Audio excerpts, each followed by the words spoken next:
आज फिर से आप सभी लोगों को, आपसे विद्यार्थियों को मैट्रिसेस के लेक्चर 3 में स्वागत है, अभिनंदन है। आज का हमारा टॉपिक होगा टाइप्स ऑफ मैट्रिसेस। लेक्चर 2 में हम लोगों ने location and construction of A matrix पढ़े थे। आज हम लोग पढ़ेंगे टाइप्स ऑफ मैट्रिसेस। मैट्रिसेस को कितने भागों में बांटा गया है, ठीक है। मैट्रिसेस को कितने भागों में बांटा गया है तो आपको बता दें, जो मैट्रिसेस हैं इसको आप इस ब्रांच को देखेंगे, इस डायग्राम को देखेंगे, आपको पता चल जाएगा।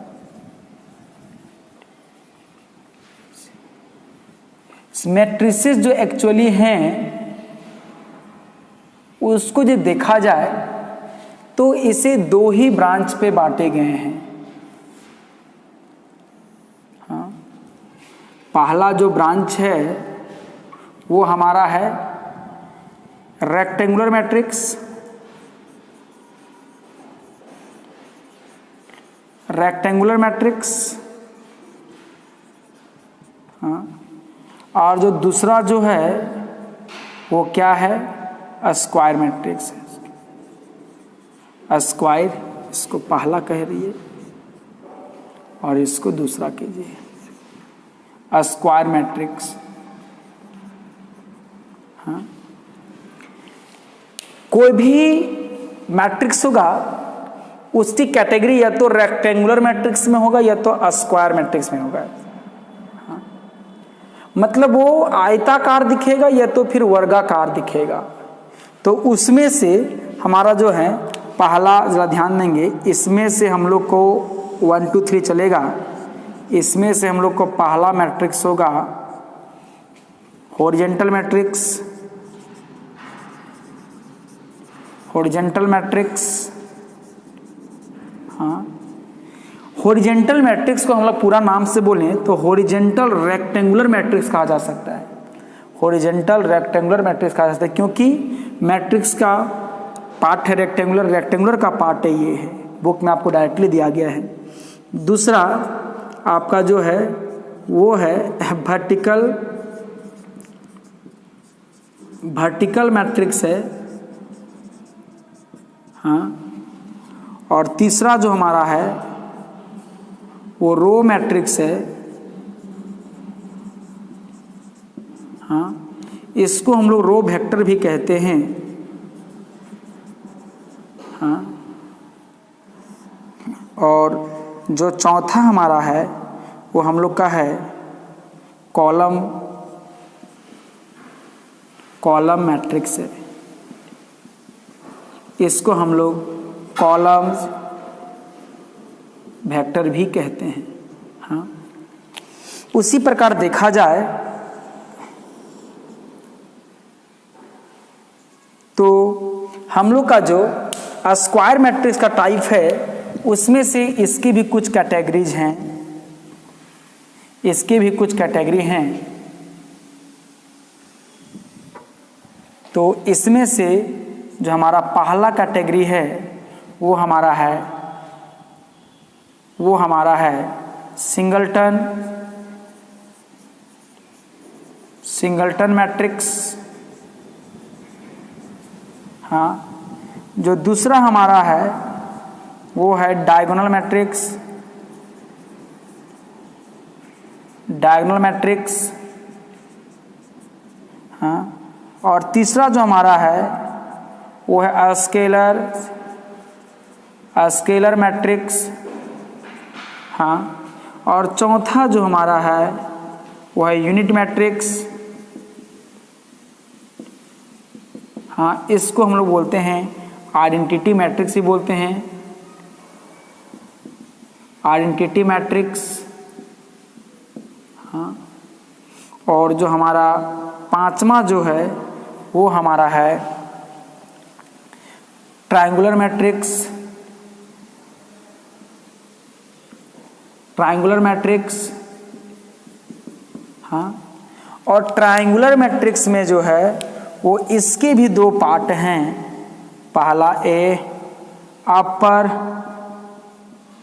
ट्रायंगुलर मैट्रिक्स, टीएम ट्रायंगुलर मैट्रिक्स, और बी जो है वो है लोअर ट्राइंगुलर मैट्रिक्स, यही ना। और एक ऐसा मैट्रिक्स है जो दोनों के डेफिनेशन को फॉलो करता है, और वो है मतलब वो कभी कभी बिहेव करता है स्क्वायर मैट्रिक्स का और कभी कभी बिहेव करता है हिसाब से वो रेक्टेंगुलर का। तो वो क्या है? Zero matrix. हाँ, जीरो मैट्रिक्स, और इसको हम लोग नल मैट्रिक्स भी कहते हैं, नल मैट्रिक्स भी कहते हैं। तो आप देख रहे होंगे कि आपका जो है मैट्रिक्स जो है वो एक्चुअली काउंट किया जाए तो 1 2 3 4 5 6 7 8 9 10 11 12 13 टोटल जो है वो 13 मैट्रिक्स है। 13 मैट्रिक्स पढ़ना है जो आपके सिलेबस में है, और आगे मैट्रिक्स हैं लेकिन आपको सिलेबस में जो है वो 13 मैट्रिक्स पढ़ना है। इन सारे मैट्रिक्स को हम लोग एक एक करके डिफाइन करेंगे विथ एग्जाम्पल। तो चलिए हम लोग पहले रेक्टेंगुलर मैट्रिक्स और स्क्वायर मैट्रिक्स के बारे में जानते हैं क्या है ये। तो पहला हम लोग हेडिंग होगा रेक्टेंगुलर मैट्रिक्स।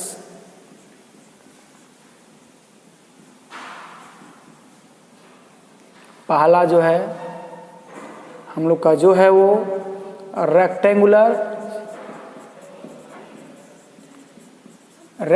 मैट्रिक्स। हाँ, जैसा नाम वैसा काम। मैथ्स में यदि आपके जो नॉमेनक्लेचर नाम दिए गए हैं उन नामों का यदि आपको अर्थ समझ में आ जाए तो डेफिनेशन तो यूं बन जाएगा। ठीक है, तो रेक्टेंगुलर मैट्रिक्स क्यों पढ़ा, जरा गौर करेंगे, ध्यान देंगे। सबसे पहले हम एग्जाम्पल लेने की कोशिश करते हैं, एग्जाम्पल समझाने की कोशिश करते हैं। देखिए एग्जाम्पल क्या है। हाँ, मान लीजिए मैट्रिक्स हमने लिया, लेट ए कोई मैंने मैट्रिक्स लिया 1 2 3 4 1 7। हाँ, माइनस प्लस कुछ भी हो सकता है। इसका ऑर्डर कितना है? 1 2 रो और 3 कॉलम, तो क्या हो जाएगा 2/3। हाँ, बताओ देयरफॉर टोटल नंबर ऑफ रोज कितना है? m, और m कितना दिया गया है? 2 दिया गया है।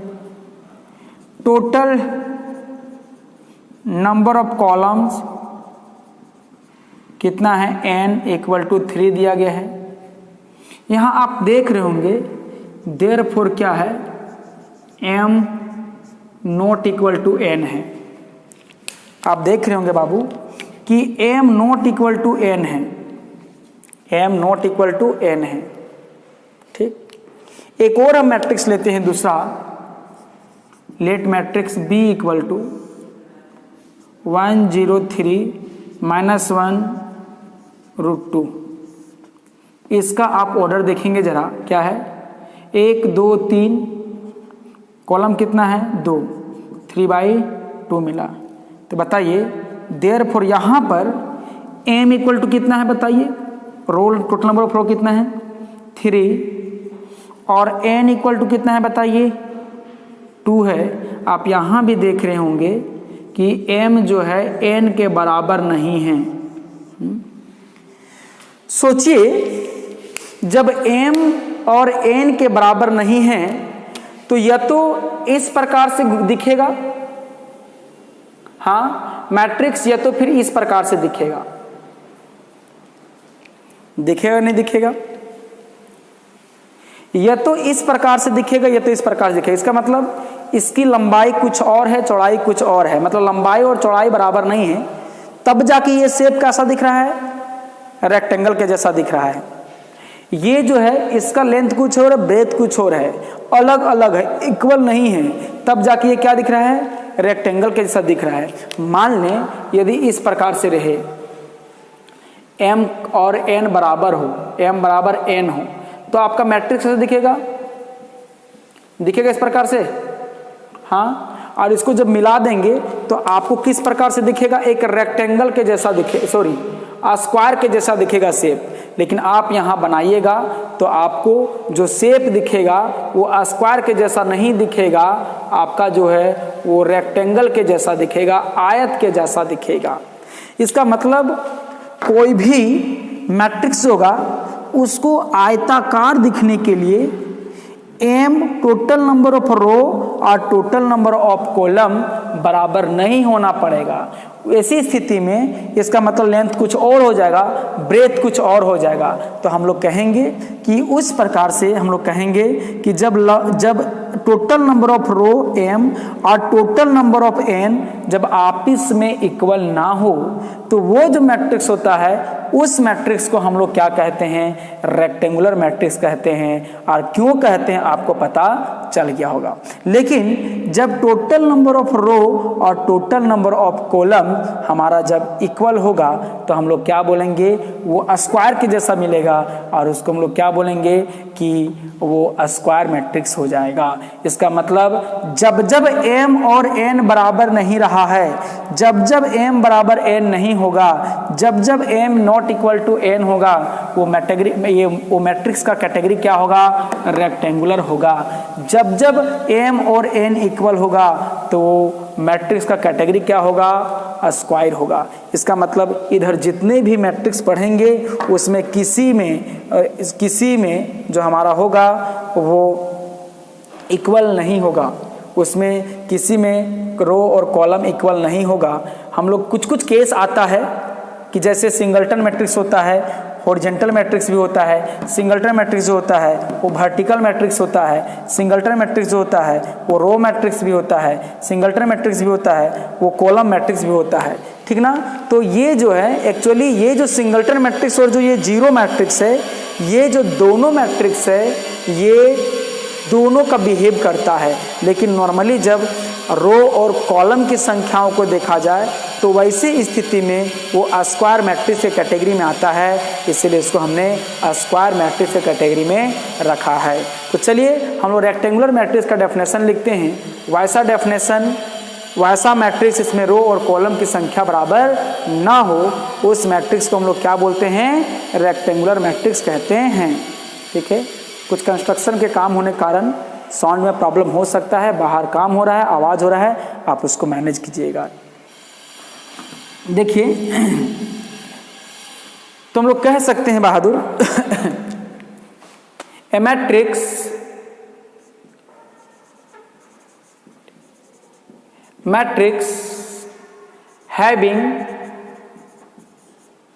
having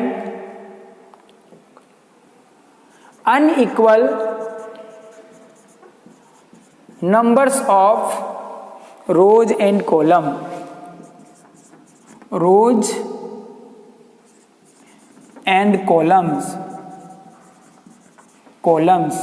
is called, क्या कहलाएगा बताइए, रेक्टेंगुलर मैट्रिक्स। हाँ, ये तो जनरल सा डेफिनेशन हो गया। इसको यदि हम लोग अनदर डेफिनेशन दूसरे शब्दों में लिखेंगे तो क्या मिलेगा, अनदर डेफिनेशन। हाँ देखिए, a matrix A equal to Aij is rectangular m/n, rectangular matrix if and only if m not equal to n, m not equal to n। देखिए दोनों डेफिनेशन सेम है, ये डेफिनेशन जो है बुक वाला है, ये जो है जनरल डेफिनेशन है। a इक्वल टू Aij मतलब कोई मैट्रिक्स को दर्शा रहा है, उसमें ऑर्डर m/n है, इसी मैट्रिक्स को रेक्टेंगुलर कहेंगे यदि if and only if m और n इक्वल नहीं होगा। तो यहाँ भी देख रहे हैं m n इक्वल नहीं था, यहाँ भी देख रहे हैं हम लोग m n इक्वल नहीं था। तो हम लोग ऐसी स्थिति में कहेंगे, देयरफॉर हम लोग कह सकते हैं गिवन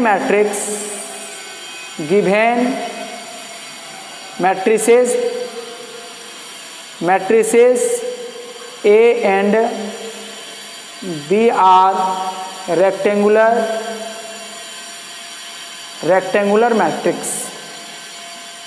मैट्रिसेस।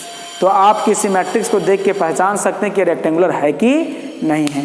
तो आप इसका स्क्रीनशॉट ले लेंगे, आगे का थ्योरी हम लोग देखते हैं। अगला हम लोग बात करते हैं स्क्वायर मैट्रिक्स का। उसी डेफिनेशन को लिखेंगे चूंकि वो इसका कन्वर्स है। देखिए square matrix,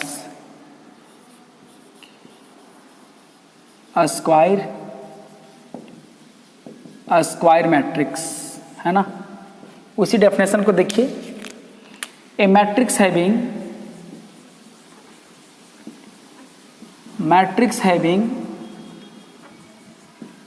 having equal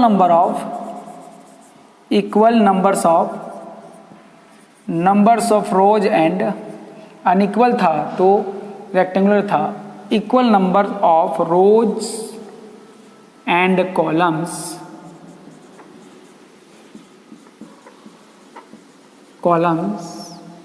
is called, क्या कहलाएगा? कॉल्ड, बताइए, स्क्वायर मैट्रिक्स। स्क्वायर मैट्रिक्स कहलाएगा। देखिए अनदर डेफिनेशन क्या है इसका, जो ध्यान देंगे। अनदर डेफिनेशन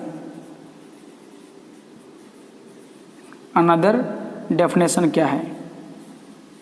देखिए अनदर डेफिनेशन क्या है, उसी को देखेंगे। आप देख के लिखें। ए मैट्रिक्स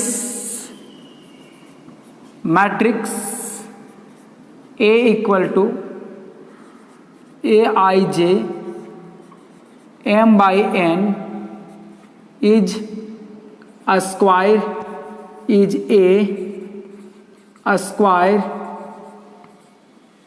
यहाँ ए लगा सकते हैं आप। Square matrix if and only if वहाँ m इक्वल टू n नहीं था, तो m इक्वल टू क्या हो जाएगा? n हो जाएगा। और आपको एक बात रिमार्क के तौर पे याद रखना है, रिमार्क में a square matrix of order m by m, क्योंकि ये दोनों तो बराबर होगा ना, तब ना स्क्वायर मैट्रिक्स होगा। A denoted by A equal to aij और यहाँ पर m। देखिए दोनों लिखने का जरूरत नहीं पड़ेगा आपको, आप m लिख के निकल सकते हैं। m बाई m लिख दीजिएगा, 2 बाई 2 लिख दीजिएगा, तो कोई दिक्कत नहीं, लेकिन 2 लिख के आप काम चला सकते हैं। आगे देखिए इसका एग्जाम्पल हम लोग देखते हैं तो मेरा क्या मिलेगा, ज़रा ध्यान देंगे। एग्जाम्पल क्या होगा? देखिए लेट ए मैट्रिक्स हमने लिया 2 1 4 3, तो बताइए इसका ऑर्डर कितना है? 2 बाई 2 है। तो बताइए therefore total number of rows equal to कितना है? 2। तो यही 2 को मैंने क्या बोला? m। और टोटल नंबर ऑफ कॉलम कितना है? कॉलम्स कितना है? 2। ये भी क्या? n। आप यहाँ देख रहे होंगे कि दोनों का दोनों क्या है? इक्वल है, और इसी इक्वल होने के कारण ये इसका शेप जो है स्क्वायर के जैसा है, इसीलिए इसका नाम पड़ा है स्क्वायर मैट्रिक्स। तो हम लोग कह सकते हैं देयरफॉर सिंस यहाँ देख रहे हैं कि m इक्वल टू क्या मिला है? n। देयरफॉर कह सकते हैं given matrix A is a square matrix. समझ बात? हमने इसीलिए इसको डेफिनेशन को नहीं मिटाया, ताकि आप उस डेफिनेशन के मदद से आप इस डेफिनेशन को लिख सकते हैं। आप इसका भी स्क्रीनशॉट ले लें।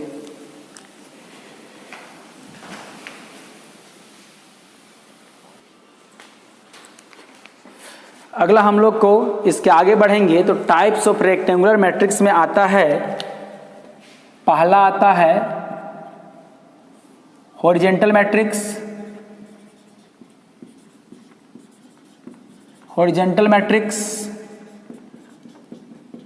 हाँ, और दूसरा आता है, मैं इस प्रकार से इसे लिख रहा हूं कि हॉरिजॉन्टल आप लिखोगे तो वर्टिकल ऑटोमेटिक लिखा जाएगा, वर्टिकल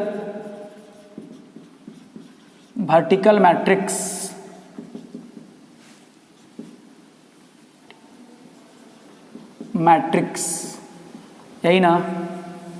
तो चलिए, हॉरिजॉन्टल कहने का मतलब क्या हो गया कि आपको इस प्रकार से दिखना चाहिए मैट्रिक्स,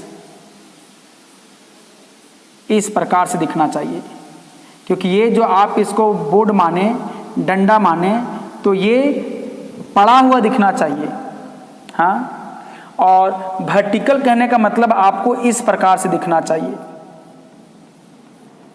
हाँ, इस प्रकार से दिखना चाहिए।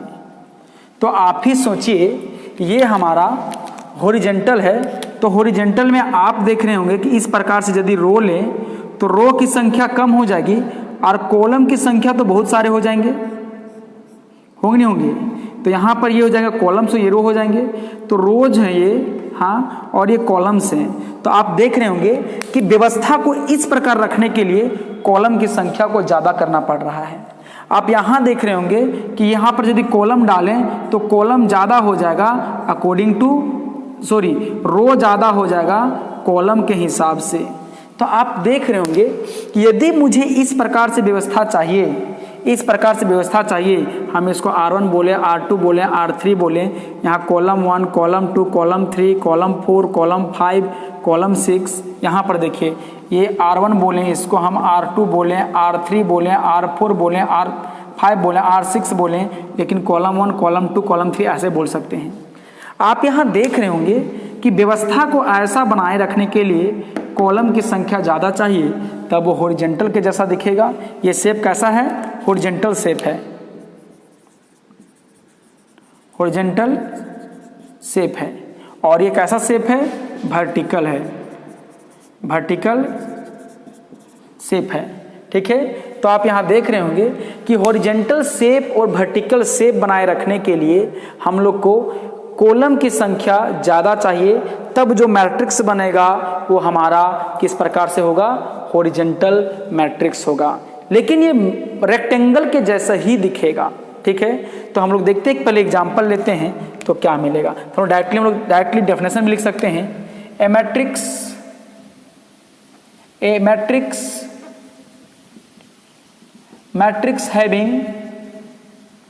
having total number of columns greater than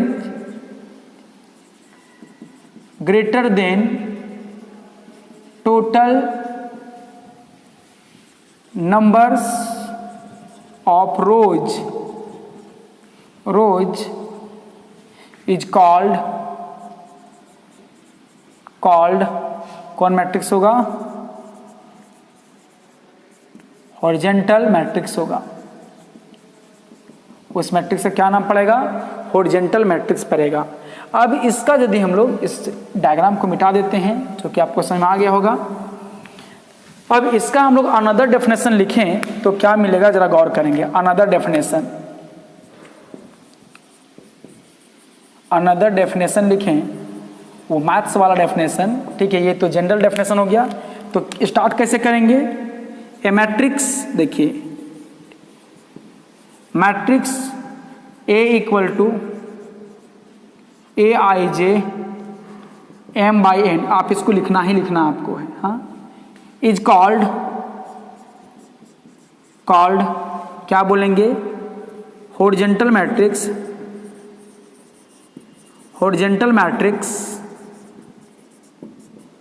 if and only if. कौन बड़ा होगा? कॉलम बड़ा होना चाहिए, तो M जो होगा छोटा होगा, किससे? N से होगा, तब जाके जो मैट्रिक्स बनेगा वो कैसा मैट्रिक्स होगा बाबू? हॉरिजॉन्टल मैट्रिक्स होगा। चलिए एग्जांपल प्रस्तुत किया जाए तो मेरा क्या मिलेगा, देखेंगे।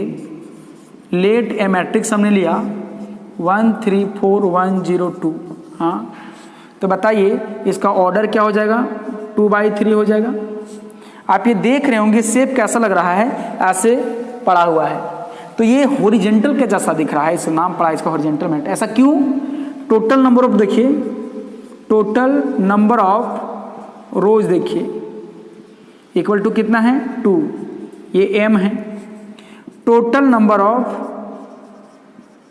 कॉलम देखिए इक्वल टू 3 है और ये n है।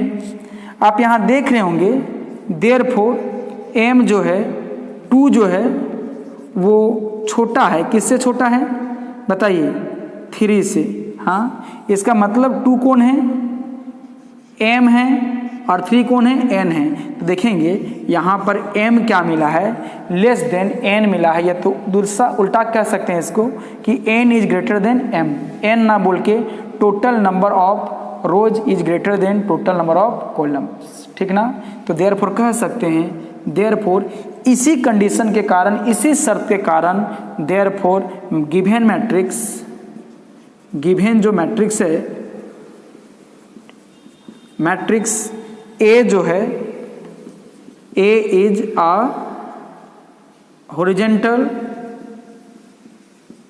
Horizontal matrix. बात समझ आया? आप उसी का डेफिनेशन, अब ये डेफिनेशन लिखना बिल्कुल आसान हो जाएगा, केवल सारे डेफिनेशन को उल्टा दीजिए। यहाँ देखिए, a matrix having total number of column greater था, उसको क्या कर दीजिए? लेस कर दीजिए, या तो कॉलम के जगह पर रो कर दीजिए, रो के जगह पर कॉलम कर दीजिए। तो हम लोग देखिए क्या करेंगे, ए मैट्रिक्स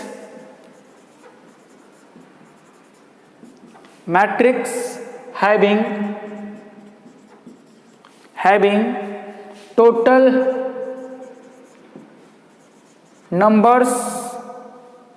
नंबर्स कीजिए, टोटल नंबर्स ऑफ रोज, उलट दीजिए, रोज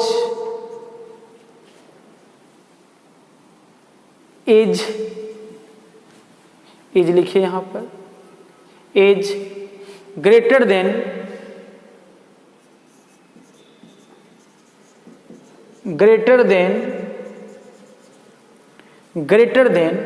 total numbers of columns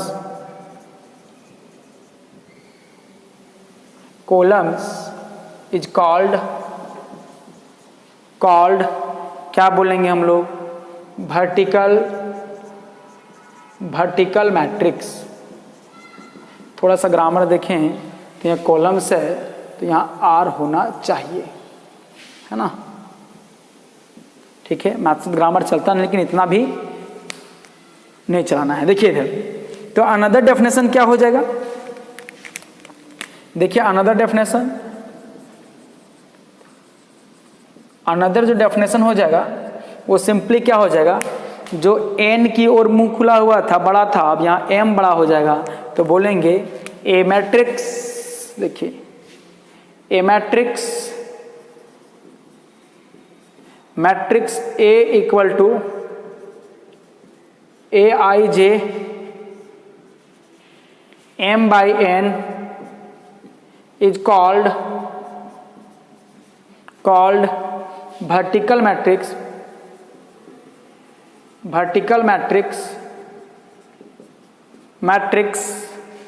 if and only if वहाँ कौन बड़ा था? n बड़ा था। यहाँ बड़ा कौन हो जाएगा? m greater than n। हाँ, चलिए एक एग्जाम्पल लेते हैं हम लोग, जरा ध्यान देंगे। एक एग्जाम्पल लेते हैं हम लोग, तो क्या मिलेगा? लेट a इक्वल टू, एक मैंने मैट्रिक्स लिया 1 3 5 0 √2 1।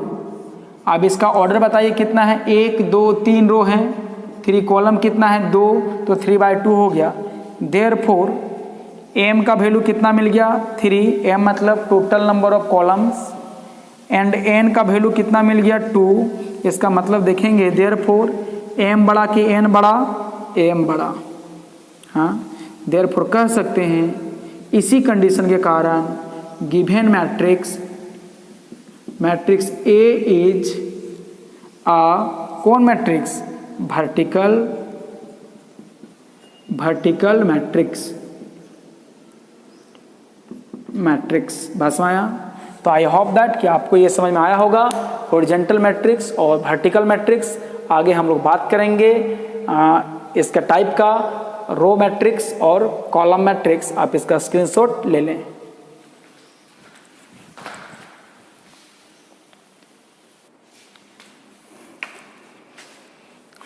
अगला हम लोग का है रो मैट्रिक्स और कॉलम मैट्रिक्स। रो रेक्टेंगुलर मैट्रिक्स और कॉलम रेक्टेंगुलर मैट्रिक्स, लेकिन रेक्टेंगुलर नॉर्मली नहीं लिखते हैं। चलिए एग्जाम्पल के थ्रू समझते हैं। कोई भी डेफिनेशन बनता है तो एग्जाम्पल से। देखिए क्या है, एग्जाम्पल मान लेते हैं, हम ले लेते हैं। हाँ, जरा गौर करेंगे। एक कोई मैट्रिक्स हमने लिया है 1 3 5। हाँ, ऑर्डर कितना है 1/3। ठीक, टोटल नंबर ऑफ रोज कितना है, रो कितना है, m कहते हैं =1। टोटल नंबर ऑफ कॉलम कितना है, n कितना है, 3 है। अब जरा गौर करेंगे, एक छोटा सा हम एग्जाम्पल एक समझाने की कोशिश करते हैं। मान लीजिए किसी परिवार में 3 बच्चे हैं, 4 बच्चे हैं। 3 बच्चा लड़का है और 1 बच्ची लड़की है। मान लें कि लड़की का नाम शारदा है। ठीक है, अब उस घर पे कोई भी काम होगा तो एकलौता कौन है, लड़की है, तो उसको ज़्यादा लाड़ प्यार मिलता है, घर का लाडला होता है, घर का लाडली होती है। तो जब उस घर पे कोई काम होगा, जब नया कार खरीदाएगा तो गाड़ी पे क्या लिखाएगा, शारदा। जब कोई दुकान खुलेगा तो शारदा मेडिकल, जब कोई मेडिकल खुलेगा तो उसका नाम शारदा मेडिकल। क्योंकि ये दुनिया की मानसिकता है कि जो घर का लाडला या लाडली होता है तो सारे काम उसी पे हम लोग करेंगे। तो यहाँ देखेंगे टोटल नंबर रो कितना है 1 और टोटल नंबर कॉलम कितना है 3। तो ये लाडला कौन है, रो है ना, सिंगल है, सिंगल ओनली 1 है। यहाँ देखिए तो ओनली 1 है, ओनली 1 है। और इसी ओनली 1 के कारण जो है देयरफॉर कह सकते हैं गिवन मैट्रिक्स ए इज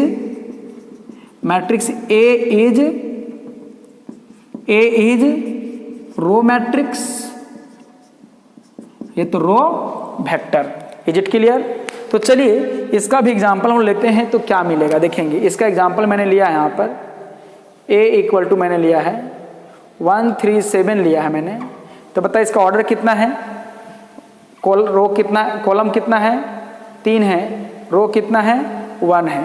तो बताइए यहाँ पर टोटल नंबर ऑफ रोज कितना है, m = कितना है 3 है। और टोटल नंबर ऑफ कॉलम कितना है, कॉलम कितना है n = 1 है।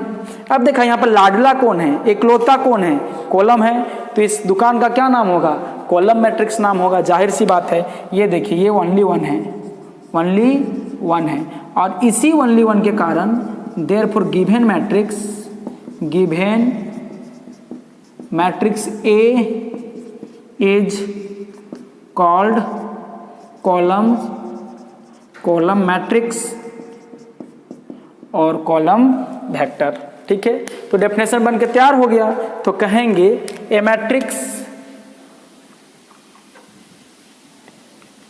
मैट्रिक्स हैविंग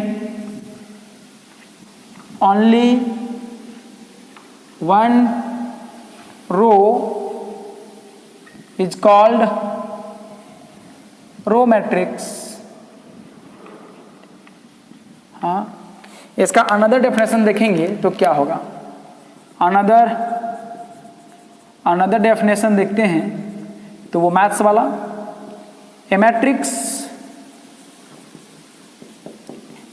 A = Aij, हाँ, m/n इज कॉल्ड, क्या कहलाएगा बताइए, रो मैट्रिक्स। ये तो सब में लिखना है। If and only if m = क्या होगा 1 होगा, मतलब रो = कितना हो गया 1 हो गया। तो सिंपली हम लोग इसका जो है इस प्रकार इसका डेफिनेशन लिख लेंगे। तो यहाँ पर क्या लिखेंगे, a matrix matrix having only one column is called, क्या कहलाएगा? कॉलम मैट्रिक्स, कॉलम मैट्रिक्स कहलाएगा। अनदर डेफिनेशन आप लिख सकते हैं, देखिए अनदर डेफिनेशन आपको बता दें कि यदि आपको हेडिंग का मतलब समझ में है तो आप डेफिनेशन वगैरह खुद लिख सकते हैं। A matrix A equal to a i j m by n, ये तो हर बार लिखते हैं, एम रो और n column is called column matrix if and only if n equal to 1। बस आया। तो आई होप दैट कि आज का लेक्चर आपको बखूबी समझ में आया होगा। आप इसको ध्यान से देखें और नोट करें और समझने की कोशिश करें। तो आज की लेक्चर को यहीं पे रखा जाता है। नेक्स्ट डे हम लोग मिलते हैं, इसके आगे के डेफिनेशन नेक्स्ट डे हम लोग लेक्चर 4 पे मिलते हैं, इसके आगे के डेफिनेशन लेकर। तब तक धन्यवाद।